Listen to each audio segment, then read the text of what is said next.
Sean Cotterill, lovely to see you. Thanks for coming in. Thanks for having me. You've played a couple of DOXOLOGY events now, and as you probably know, my whole thing that I started with DOXOLOGY, or the thing that we started and then Michael Woff got involved, is part of an initiative to bring back what we used to have with Blue Rinse at Barber Loco. And I don't think we'll really need to talk about that, but you were one of the legendary undergraduate organisers of a lot of those events. And so you know exactly what we're trying to do. Both the times you played with DOXOLOGY, you've made a sort of little preamble talk. And on the second video, actually, I've kept that bit in where you sort of say something to the audience about how important it is to keep doing this sort of stuff and what have you. I'm not going to ask you about any of those things. It might come up in conversation. Sure. I've crossed paths with you, we've done music together, I've seen you play many times. I actually don't know anything about what your musical origins are, so I am going to start with that. Okay. Where does music begin with you? I mean, it begins really early. Uh-huh. I guess the main thing is to start with my dad. Okay. My dad's big into, always has been big into folk music. And my... Playing what instrument? Playing any violin family instrument, your mandolins, your bazookas, all that sort of thing, guitar, baran, kind of. Whenever I would sort of see my dad tinkering with stuff when I was a kid, it was just kind of like whatever he could get his hands on, instruments-wise. And my kind of musical origin story, such as I remember it, is one prong being my dad going to folk sessions and taking me along to places like the Davy Lamp Folk Club in Washington, and also school music lessons and preschool music lessons, learning classical guitar and then the violin. Right. And I mean, through going to folk sessions with my dad, he kind of stuck me on baran because it was easy, and then once I could learn a few tunes, I'd be playing the fiddle. And through that, I got to see some really incredible folk musicians, people like Dick Gaughan and Andy Irvine and Martin Carthy and Dave Swarbrick and people like that, Martin Simpson, who made like a big impact on me a kid. I bet, yeah. And then, I guess, did the whole violin thing, skipping forward a bit into secondary school, on the, if you like, secondary school track to doing the A-level music. So, you know, you do your GCSEs and stuff. And I think it was like one of the GCSE years, recollection's a bit hazy, went into like a school music lesson and was pretty, you know, it was sort of like we were doing the classical thing, right? Yeah. And then our teacher was like, all right, we're going to do a contemporary piece this lesson. He gets out this tape, you know, the old integrated CD tape boombox, puts a CD in it and hits play 1969 by Boards of Canada. Whoa, all right. And it was like, all right, here's the chord progression for the Boards of Canada, and I was like,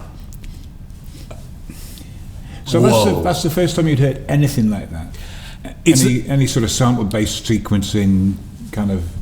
I'd like listen to a lot of like predominantly contemporaneous like new metal and stuff like that around the time, but that was the first time I'd heard like some proper honest to God like electronic music. Yeah. And it was quite a weird one to start on because there's a lot to kind of bite down on in the old Boards of Canada. It's like a really interesting, it's often like a lot of people's kind of testing ground for those kinds of sounds, and that was a real revelatory experience for me, and then thus began a multi-year odyssey still to this day, probably the only surviving strand of the aforementioned things that has turned into via old FL Studio and Ableton and stuff into electronic music, and that's really interesting, and it's all of a sudden says a lot because you know, I want to get into the sort of the nuts and bolts of kind of sample-based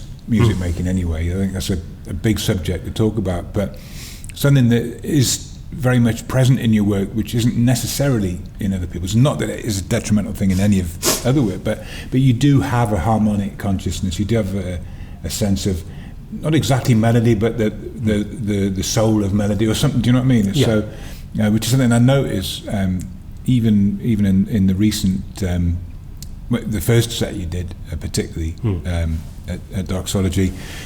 You'll make sure you're playing some notes.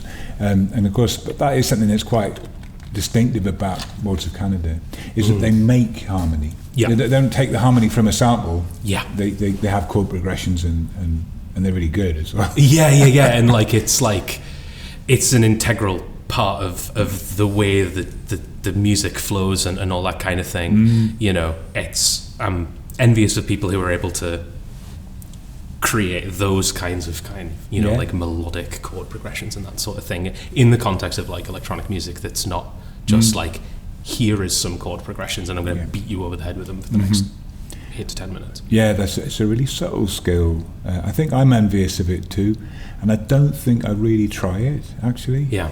I'll try a sort of big bass line that has a kind of emotional tinge to it, but and that you can get a lot out of that. But, sure, that's like quite a big like bass music thing, is like loading all of that into the bass line, and then all of that other stuff kind of. I mean, now you're talking about it, I think I might start getting onto the OP1 and practicing 3 fingers instead of 1 to Man. see. That's amazing. It's really surprising. I got to say, because like I say, I didn't know anything about your background or origins in music, and to find out that actually you've got that deep folk origin or starting point. Sure. Which it reminds me, of course, of Brendan Ratliff, because he also comes out of folk and has then gone into really. I mean, he's back into a lot of folk. He plays the fiddle and the squeeze box and all that kind of stuff. But I knew you as a violinist. I think I did see you play Bach Partita maybe or something. Oh, I'm sorry about that. Yeah. Well, no, it was probably, I can't remember, but it's probably fine. But then you also, in the early kind of improv encounters you played, I've got a video of you playing violin with Greta. Yeah. And I think Marie Thompson's in that as well, but she's off camera. Oh, legendary set that, yeah. Yeah. The comfy chair, it was comfy chairs. Comfy chairs. Yeah, exactly. Yeah, I remember that set well. Yeah, I mean, I've got it, so I might show it a little bit, a little glimpse.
All right, so that you've told a real story there, which is very interesting because you've got all that going on, and I think really when it comes to asking you about music and about getting sort of deeper into it, there are two angles to pursue. One of them is obviously the sample-based stuff, and maybe we'll sort of put that one second. Sure. Because improvisation is obviously a big part I mean, the first times that you and I ever did anything together, which isn't much, but in fact the only times it was improvisation. You know, and usually combination of electronics and stuff like that with other things. But then you also were quite busy around 2012, 13, 14, I guess. You were quite busy gigging in improv sets. There was the duo with Greta, which I suddenly can't remember the name of. Capture, that's right, with an A. Yeah. But also, I remember a particular set that you did at the Old Mining Institute with, I think that was supporting Gino Rivera and John Butcher, and you were in a duo with John Pope. So you did a lot of that. Yeah. Where does improvisation come into your life? Is it there from the beginning with watching your dad, or and how much would I think is massive in your work now? But I mean, how much do you think about it being a big part of what you do? Ooh. You asked about where it came from. Well, where it starts for you. If you're aware of where improvisation begins for you. Yeah, sort of. So it was always, going straight into, the kind of folk oral tradition stuff was very much a kind of learning by doing, right? Mm-hmm. And I was never, I would say, capable enough to do any kind of, or I never saw myself as capable enough to do any improvisation in that context, right? And you'd say you definitely learned by ear long before you started looking at notes? Or not long before. It's about the same time, because the notes thing also came quite early in terms of like going to guitar lessons and that sort of thing. But the idea of of improvisation was something that, I wasn't really aware of much when I was a teenager and that sort of thing. I did the odd like blues pentatonic box, the thing. I've done my fair share of that for my sins, but the thing that really struck me is that when I was in sixth form, showing my age here, tipping my hat there, I went to the first edition of Tusk Festival, and I saw a performance by... What is that, 2011, 12? I want to say 11, All right, I think. Yeah. Maybe perhaps 2010 at a push. And I saw, among other like amazing things, that was one of those big experiences that I just sort of like went to, and I like didn't know anyone, and I just kind of had my head blown off by it all, really. I saw a performance by Bill Orcutt, Chris Corsano, and I can't remember the third person who was also in that trio. With bass, guitar, and drums. I can't remember who will have been playing bass. Oh, it was Alan Bishop of ASB. And they played this bonkers set, like really kind of balls to the wall, crazy kind of improv stuff. And I was like, wow, it's amazing that they've just met and they could play all of that music together. And then I think it wasn't until, and like I'd listened to in my, traipsing through internet forums, I'd listened to like the Eric Dolphy and the double quartet, the octet, the free jazz. I was aware of all of that. Ornette Coleman and Eric Dolphy. But it wasn't until I think I went to like a lecture that you did. Okay.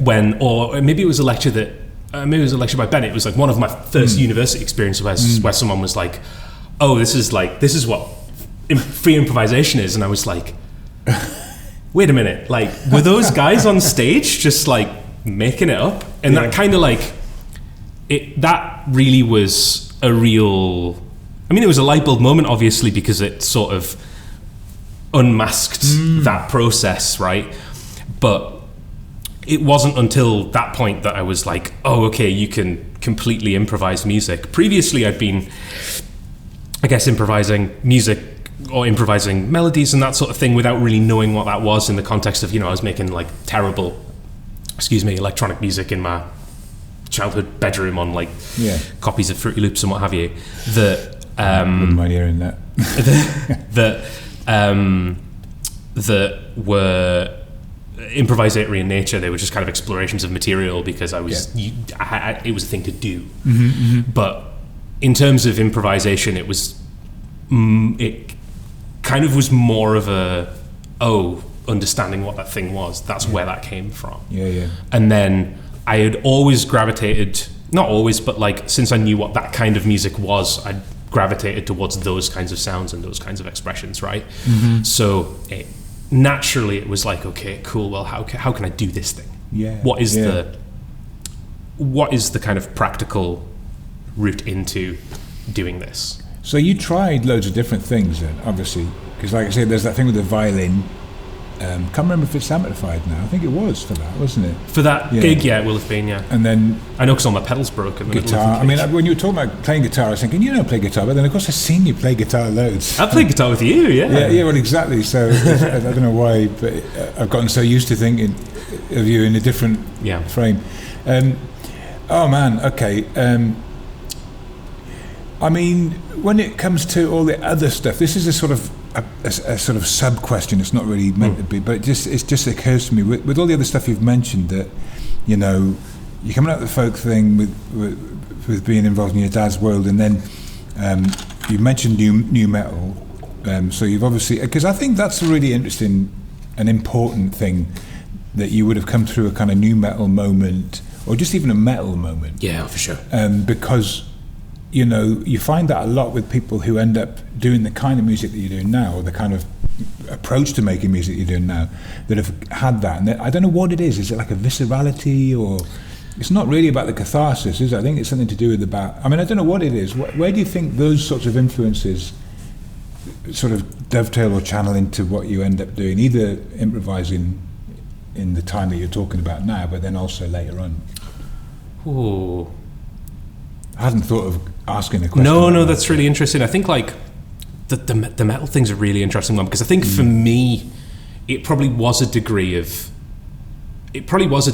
like catharsis to one degree or another, because, you know, when I was a teenager, I had some health problems, and there was a lot of like the weight of I felt the weight of the world, you know, from that, and I think there was an element of that music that I think is like pretty corny, but it, like, you know, in the context of the emotional development of a teenager, right? Yeah. I think there is kind of that catharsis in some of that music, but also like the viscerality of it, for sure. I think like by the time I kind of stopped being into kind of metal as a going concern, which was around the time that I got really into electronic music, I was listening to like experimental black metal bands, like I can't really remember any of them. Psy was the one that I really remember, and that sort of stuff. But I think it was a fairly natural transition from that into like noise for me, because the first sort of like experimental music I was into really was like Merzbow and all of that sort of stuff, like all of your harsh noise, incapacitance, all of that sort of stuff was kind of my bag. And I think it was a natural transition on from like, you know, it's like when you're searching for the most extreme thing, there's a sort of like a thrill-seeking element to it all that I think I was trying to fulfill through just like finding the most dissonant music that I could possibly find. You know, when you say thrill-seeking, I don't think I've ever thought about my own why I was drawn to that sort of stuff either. It's funny you mentioned Merzbow. When did you first come across Merzbow? Now you're asking. I was in high school. I think it was like through long defunct. There was this like one long defunct blogspot page, like when like music blogspots were like a thing, that would post loads of kind of like current 93 stuff. Sounds maybe. It was called something like "I Have a Special Plan for This World" after the David Tibet thing. And that. It might not have been through that, but it was definitely through like a constellation of like those kinds of blogs that were posting the kind of like, okay, right, here's like a Kazumoto Endo like tape only release that I've like ripped, and it's just the most like just teeth clenchingly harsh thing you've ever heard. I asked Mark. I mean, I did a weird interview. I just had a recorded conversation with Mark Wardlaw. God, at least 10 years ago, and I was asking him about how he got into sort of the other side of music, and it was just because he as a metalhead, he read Kerrang every issue, cover to cover. And one time somebody reviewed Merzbow. No way! And it was like that. Oh shit! What's that? And then the whole story unfolds from there. Amazing. With the electronic music then, obviously there is that period of your life, obviously towards the end of the undergraduate, and then, you know, for the 2 or 3 years after, I guess, 4 or 5 years maybe, that that interest, as far as I can see from the outside anyway, outside of your life, your focus with that kind of music was the coding, Super Collider and stuff like that. And that viscerality thing for sure. I mean, you know, I can even think about times that I saw you play. There's one time at an Algo rave, one of the most illuminating things at the police house was a bunch of people who knew what they were seeing on screen, and they could see what you were lining up. Yeah, and then you drop like a really, you know, big kick or something, and it'd be like, yeah, but they already knew because, and that's the viscerality thing, I guess, partly. But I mean, talk about the Super Collider.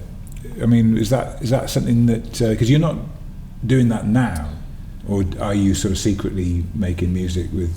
Not making music with it, but I'm using it to process things so it's still part of your toolkit. Yeah. I'm not used too much, but I think now with what I do for work, it's a bit of a busman's holiday in terms of getting off work, looking at code all day to then go and have fun. Because your work is now in code. Yes, basically. For that, I think like I've written about this. It may still be out there. It may not. I don't know. But for me, made a lot of music with Ableton, which is kind of your classic DAW for performing live. Had a project where I played a lot of, you know, Ableton music set in a like non-derogatory I'm just way. suddenly remembering you're the first person I ever saw use an Ableton Push. So there you go. Did a lot of that and felt, for whatever reason, like dissatisfied with the like liveness of it.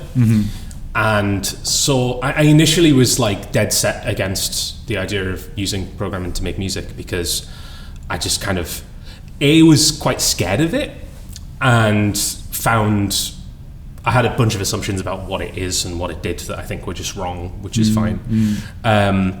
But seeing a bunch of people in like the algorithm scene like do this thing where it's like, okay, cool, you can see what people are doing. That was the main thing that sort of attracted me to it, as well as the fact that like Super Collider is undeniably like a pretty amazing tool for like making and crafting sound. It's a really time-consuming one, and it's a really difficult one to use. Those are things I always imagined about it. Time-consuming and difficult. And incredible. But being able to play live with it was a great way to not only be able to kind of like evidence liveness in a way that felt authentic to me at the time, but also is a great way to improvise. Like I was effectively making improvised electronic music in a way that was like it's not exactly like I was starting from zero. There were people who did that. I could never do that. Hats off to them. That's really, really hard work. But I had a framework for performance, and then I could kind of just make it up as I went along. And that has its own issues that you have to mitigate in whatever way. But the good thing about the kind of double-edged sword of things like Super Collider, these really like bare bones things where you have to make your own thing, is that it is what you make of it. And I had a good kind of like practice, if you like, for performing electronic music in a way that was kind of felt fun. Got at a bunch of stuff that wasn't really able to get at previously, like loads of old rave stuff and that kind of thing. And also like there was a really, really cool community around it, and like through that met some people whose music that I still to this day just like absolutely adore. I mean, in addition to all of the other kind of communities that have been loosely part of, there's amazing musicians in them, but it was a lot, I think, tighter because there was relatively fewer people doing it, and that was really, really fun.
right. So that's, I mean, do you know what? Again, that hadn't sort of really occurred to me that would be one of the primary reasons for doing it. In other words, to demonstrate the improvisedness of it. Yeah, I guess so. Yeah. I mean, that makes a lot of sense as well, because I mean, even now that I've only seen you recently a couple of times, or heard you a couple of times as well, but the character of the sets are very different. Sure. And that's something that I definitely value about the improvisation approach, is that you can respond to the mood of a room in a completely different way. So sometimes when I must have seen you do. Was Co-op? Was that the name of? Sure. Yeah. Why not? Yeah. There was Red Pools before. Yes. How many names have you? Yeah. Every time I go through a kind of cycle and see it to its end, I always kill it. It's like a thing where I've never really made any music, right, or like under my own name, because I think that like partly it's that like music for me has always been a process of me like following my nose and following what I enjoy, and like as I'm with the benefit of a lot of hindsight now, I kind of realized that that's not actually a bad thing. But I always had this thing that was like, okay, this is going to be the thing that I stick with, and then I never do, because I'm always, looking around for I'm always kind of following my nose, following what I'm enjoying, and that is slowing down now, quite a lot. And that's also interesting in and of itself. How do you mean slowing down? You mean X-Tinem is going to be, you're going to be doing it when you're 60? I think with kind of, I mean, I had a long break away from making or really listening to anything. I had Even a break. Listening? Yeah. Right. I mean, I was listening to like things here and there, but like not with any real intent for like a good few years, maybe 4 or 5 years, maybe a bit less. And I think like that was partly just because I wasn't enjoying it. Yeah. And also like I didn't have an intention of coming back to it. I mean, I remember having conversations with you at like, I think Boundaries, where I was just saying like, I'm just sort of like, I'm not bothered if I do or don't. I do remember that, yeah. And that was kind of fine. And I think like now that having sort of had a break and had to think about like, okay, what is it that I actually, why do I like this thing? Why do I like music? Why do I enjoy it? I think it's sort of come with a realization that like actually it's not that deep. And I can actually just follow what it is that I enjoy. It's nice to have a nice name to slot things under. Another reason I've kind of enjoyed sort of like unceremoniously decapitating old projects is because I'm terrible at naming things, and I've hated basically every name for everything. And that's been that's been a kind of a thing where I've kind of gotten the joy of finally getting rid of this name that I think that's probably a really healthy thing. I mean, I totally identify with most of what you're saying with those approaches, but also in terms of also hating the name. And names, I mean, I've got the thing with Freya called Yeah You. Neither of us will ever remember why we thought of that. The original name was Baby Spine, and changed quite quickly. And we had a time in the car, we've both got a memory of being in the car one day and coming up with like the best name. It was kind of a bit similar to You, like it was just that's definitely it, and neither of us can remember it. But the other thing that occurs to me is that I think a while ago I realised that rock bands and the mythology around it and all the rest of it are basically immense, sprawling novels, right? Like the first time I thought about that was with Led Zeppelin. Was like, this is just like this immense ongoing novel, and of course eventually they will die and that's the end of it. So in a way that's what you're doing. It's like each project is like a novel. It's like it's like its own little story, and it has its own conclusion and all the rest of it.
So, since you were talking about your time out and then coming back in, and you sort of described that process quite nicely, but once you did come back in and we got a chance to hear you play again, all of a sudden there was a lot of focus on very specific kinds of recordings.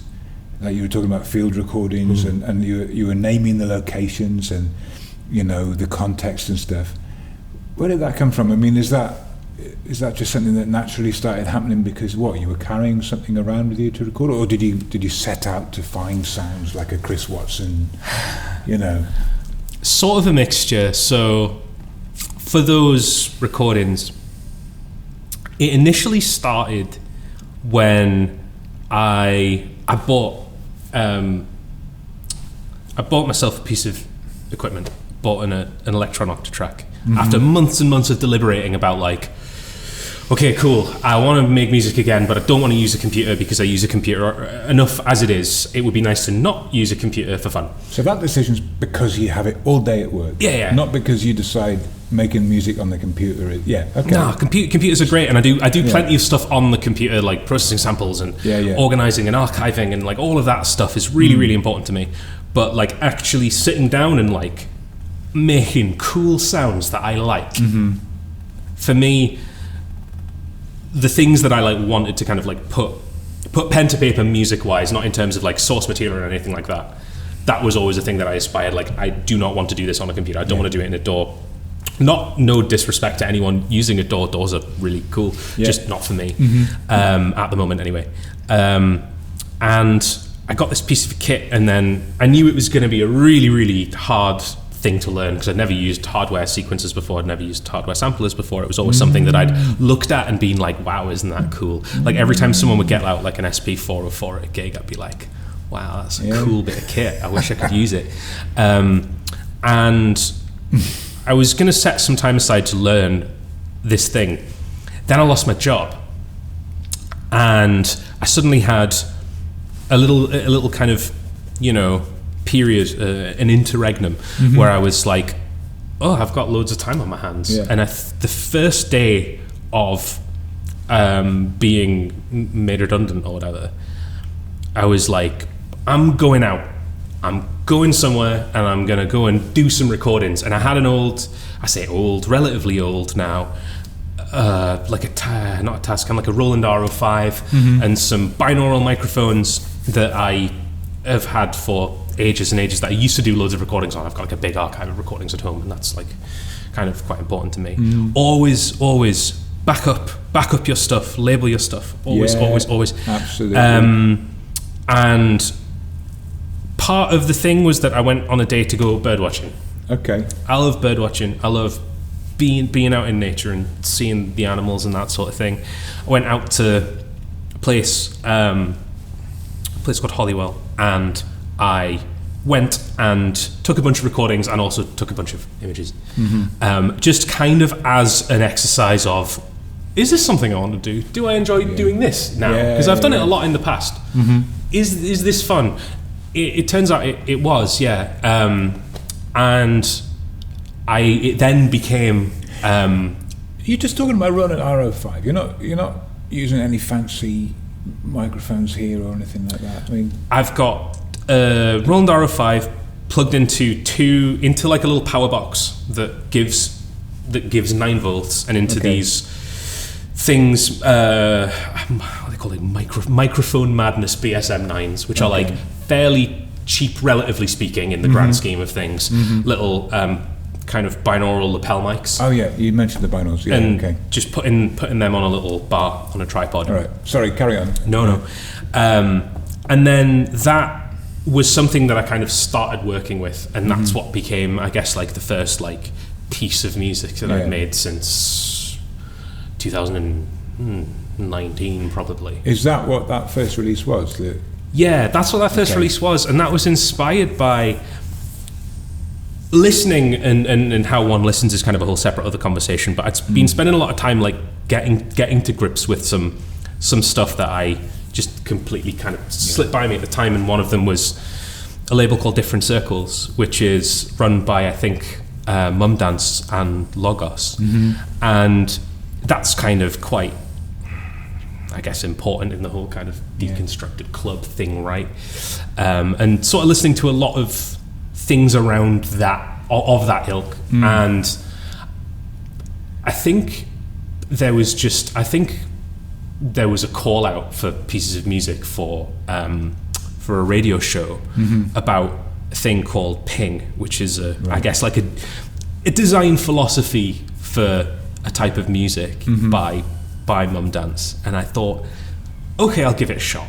Yeah. And I had this recording from Hollywell as well as a bunch of other stuff, and I was like, let's just see what happens if I just load it into a sampler and play with that and sort of build some other components around it with a couple of the little hardware things that I'd accumulated. And that sort of led on to a thing of me going and recording things a bit more methodically. Like whenever I go somewhere, I'll try and record something. I've used recordings from when I've been away in Italy and Japan and places like that, and trying to kind of integrate that into the music, as kind of like material to work with. If you say you go to Japan, you got those recordings from Japan. Yeah. What are you talking about? Are you just going to carry it on you when you're going out into town, or are you going out into the countryside in Japan? I mean, how do you? I'm really interested in the idea of capture, and because, for instance, my son was a photographer. I say he was a photographer. He doesn't do it now, but he also used to carry around I don't know, probably just a Zoom H2 or something. And I was really jealous of the. Because the thing about photography is it's the way your eyes respond to whatever's in front of you, and then how you capture what's there, and it's incredibly subtle. Anybody can point the camera at anything and take a picture, and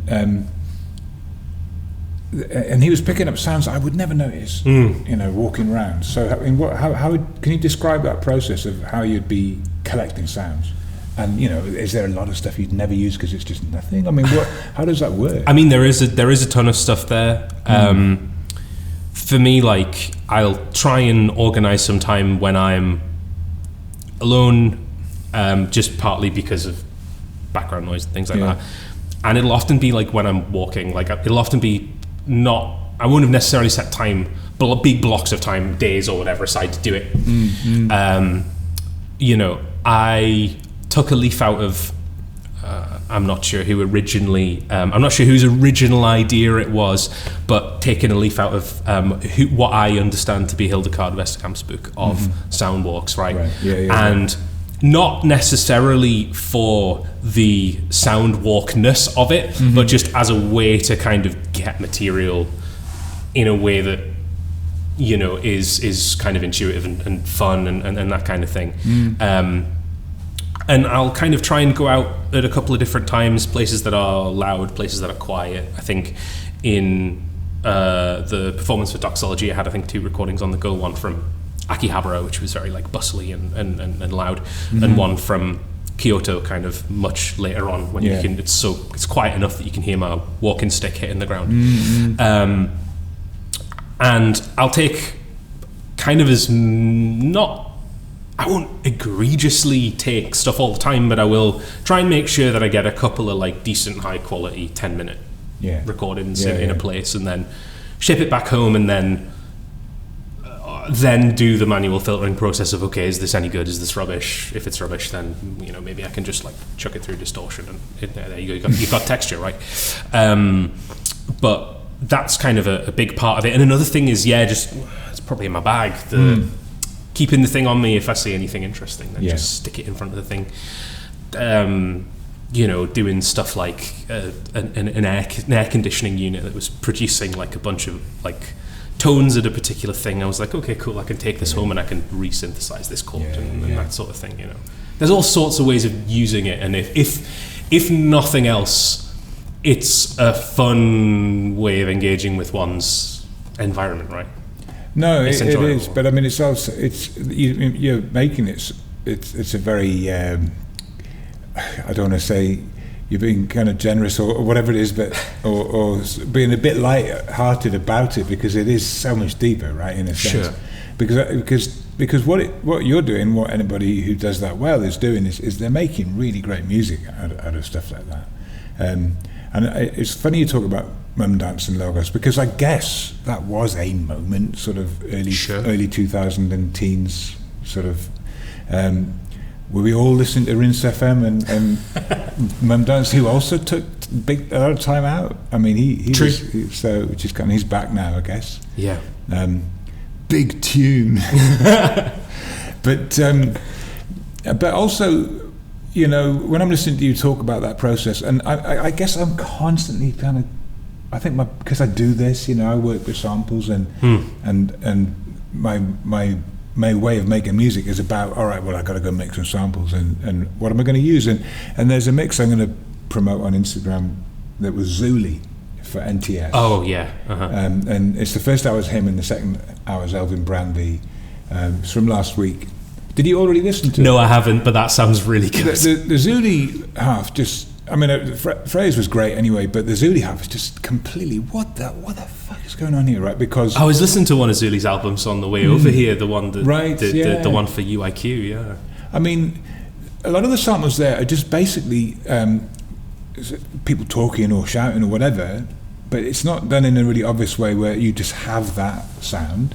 It's somehow brought in, it's obviously being put through Ableton or something and then messed around with, but it still retains its quality of what it was. But then it's become this kind of contrapuntal texture. But then this distortion is insane on it. It's so kind of weird and thin and sort of wrong, but it's like, this is great. Yeah, it sounds fantastic. I can't wait to listen to that. So I'm constant. So when I listen to you describe that, I don't want to get too deep into this, but when you're talking about the Kyoto sample, what you're talking about, how much are you chopping those samples up, those recordings from Japan, to go into that piece that you're talking about?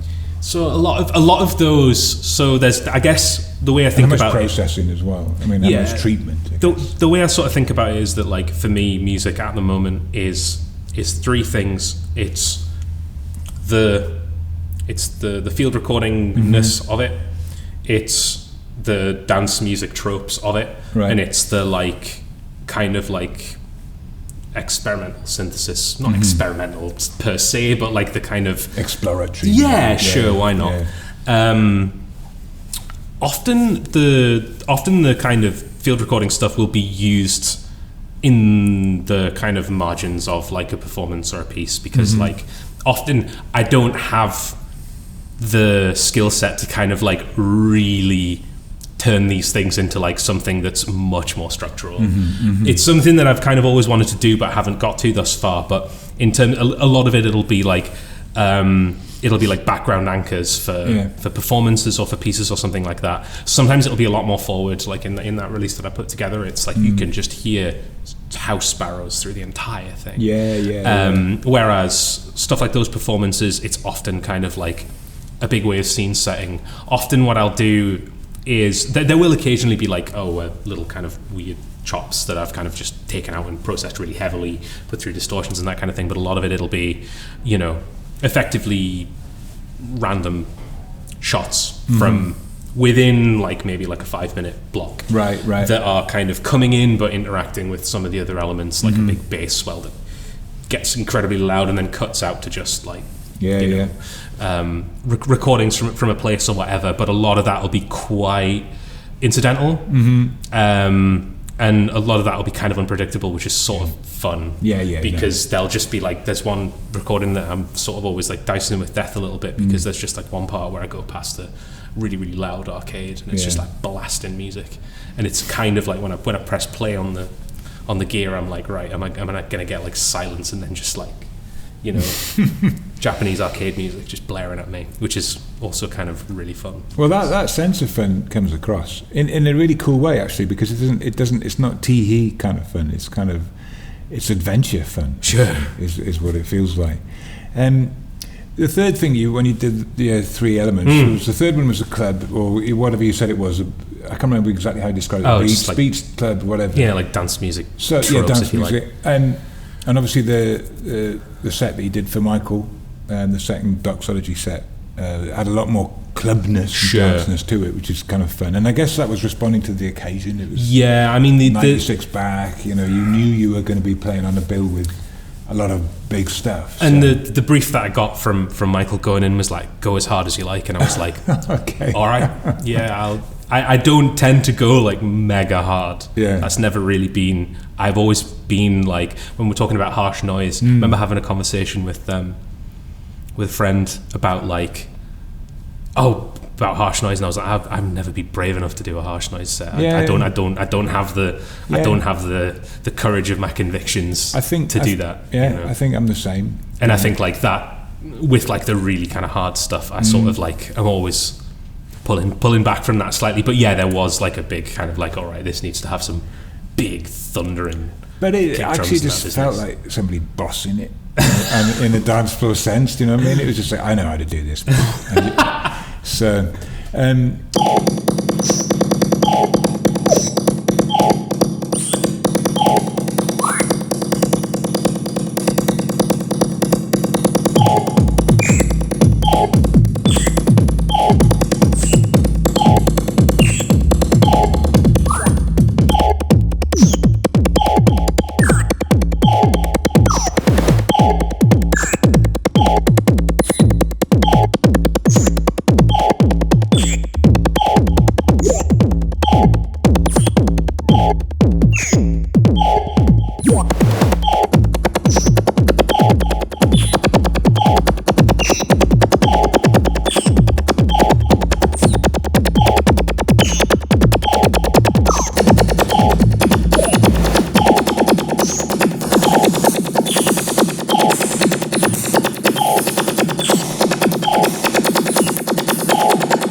What about stuff like kicks? And I've just been listening to the new Dangsha album. If you follow him. Yes, I do. Yeah. Digitac user. Yes. You know, the thing is, it gets me about his kicks, and he doesn't have a snare, and he doesn't have anything really. It's just some kicks, and he has what sort of basically is a hat, but could just be somebody tapping a fork on the edge of a saucepan.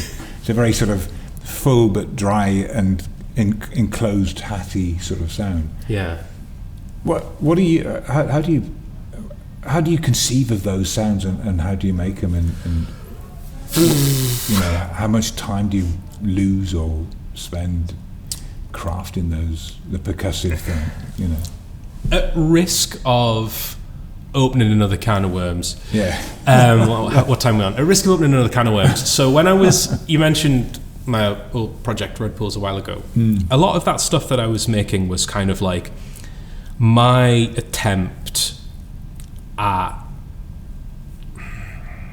kind of making a type of music that I think was sort of like quite common around like your 2013, 2014s. Like you had like your Andy Stott Luxury Problems and like a lot of that really murky kind of big, you know, I was Miles Whitaker, people like that, doing all of that big kind of stuff that I always sort of like conceived of as like distilled down to its bare essence is like just basically like white noise sidechained against a kick, right? And it's obviously a lot more complicated than that, but that's sort of like the formula that I had kind of perceived in my head, and I was like, right, okay, I can do this with and make a thing out of like loads of kind of like big like murky samples and stuff.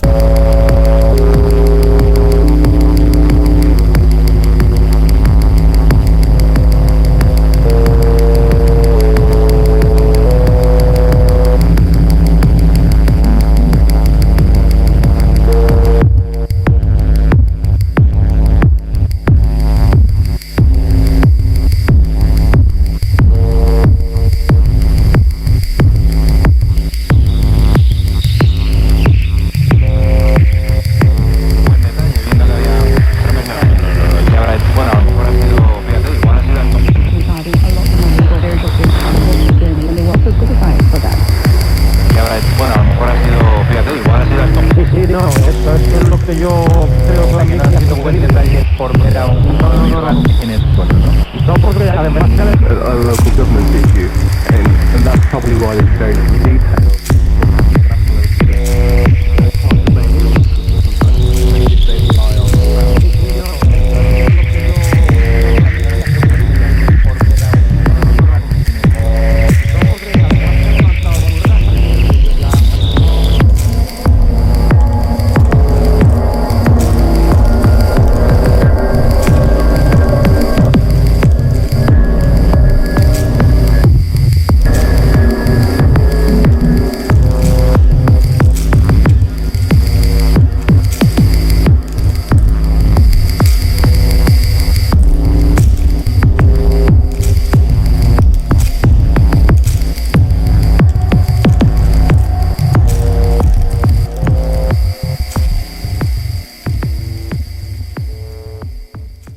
I think the thing about that music that I didn't get at the time is that it's like so deeply rooted in like dance music culture. Yeah.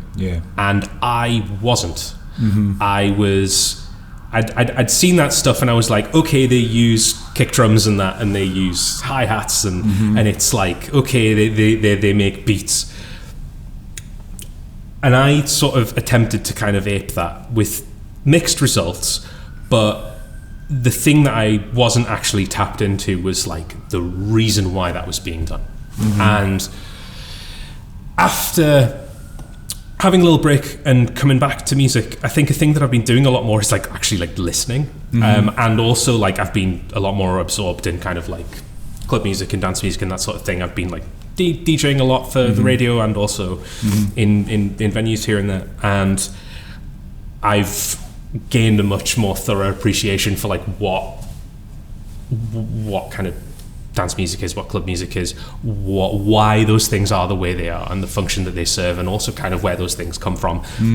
That's a whole conversation in and of itself. But I think coming back to your original question, like for me, in kind of constructing things like your rhythms, your kicks, and all that sort of stuff, I think like initially when I was doing it, like kind of back in the day when I was a lot younger, I was like, well, I can just like make a kick drum.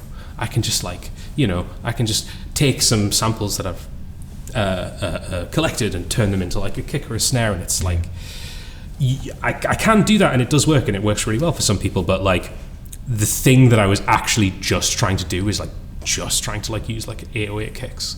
Just trying to use kind of like those kinds of like stock samples, which through just listening to a bunch of stuff and just genuinely understanding what the music is for now, there's a reason why there's like those kinds of drum sounds and that kind of thing. Like a lot of the drum sounds I used, like I did a performance recently that was just like chock full of just like big 808 swoops and that kind of thing, that like there's a reason why we use those, and it's not, I say we, there's a reason why people use those, and it's not necessarily because they're good sounds, although they are.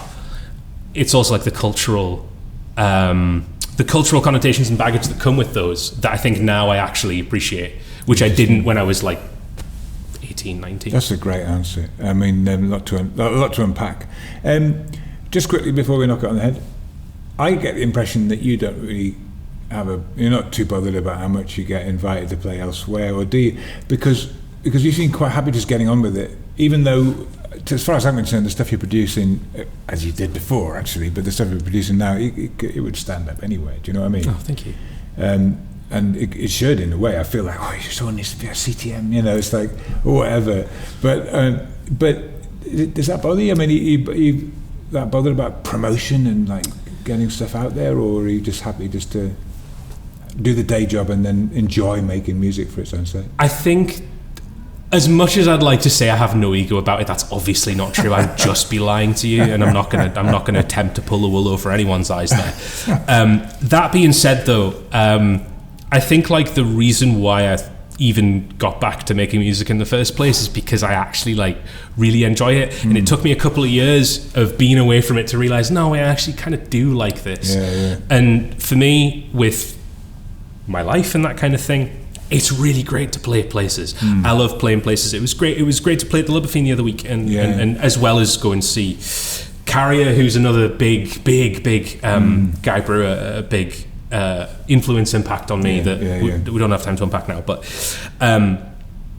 it's great to go play places. It's great to do that, and I won't turn up the opportunity for sure. But in terms of like promotion, that sort of thing, for me, like I was talking to a friend about music, making music recently, a friend who makes a lot of music, and he was like, oh, for me it's kind of like gardening. I just sort of like go and manage it and then kind of leave it alone. Not totally like that for me, but I think for me, I'm doing this because I enjoy it, and I think I've made the mistake in the past of doing it in a way that wasn't sustainable and the magic just dying. Yeah. And that's okay, it happens to people, but I'm kind of keen to try and strike that balance of just not to force it. Yeah. And if I don't enjoy it, I won't do it. And, I'll obviously fulfill any obligations I have. If I've got a gig to play, I'll play the gig.